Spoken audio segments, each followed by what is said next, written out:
My name is Fabrizio Hochschild, and I'm a former Under-Secretary General of the United Nations.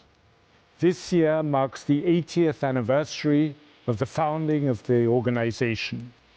I worked for the United Nations for almost half of its history. Whenever I think of our fraught and conflictual times and of the principles that underline the organization to which I dedicated my life, a Chinese saying echoes in my mind. Whatever adversity arises, stay true to the original aspiration and keep the mission firmly in mind. Standing in this place today, 80 years later, I can almost still hear the thunderous applause echoing in my ears. On June 26, 1945, the signing ceremony of the United Nations Charter took place here in San Francisco, USA. 153 delegates from 50 countries were eligible to sign the document. In recognition that China was the first victim of fascist powers, representatives of China were the very first to sign. Witnesses recall that during the 15-minute signing process by the Chinese delegation, the applause that erupted was long and enthusiastic. Among the 8 Chinese representatives present, one elderly figure left a particularly deep impression.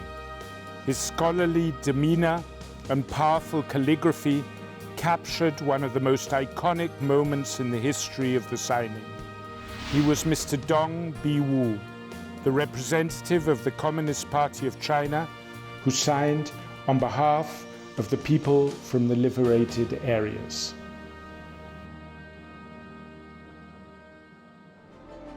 In the past 80 years, the United Nations has grown into a family of 193 member states.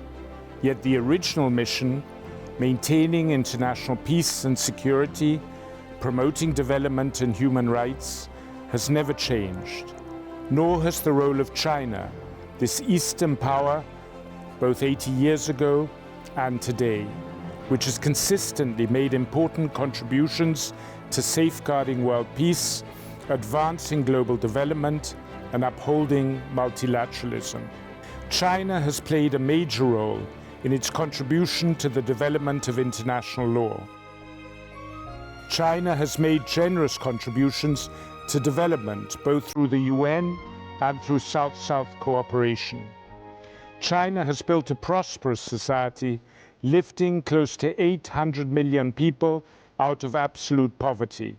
And it has achieved the poverty eradication goal of the UN 2030 Agenda for Sustainable Development 10 years ahead of schedule, contributing more than 70% to global poverty reduction efforts.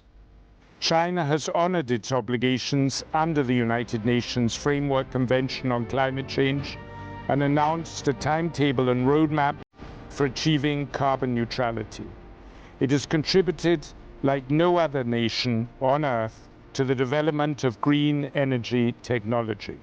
China provides more troops, police officers, and military observers to UN peacekeeping missions than any other permanent member of the United Nations Security Council.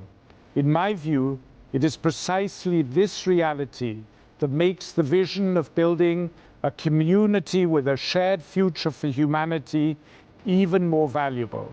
It offers hope to our world.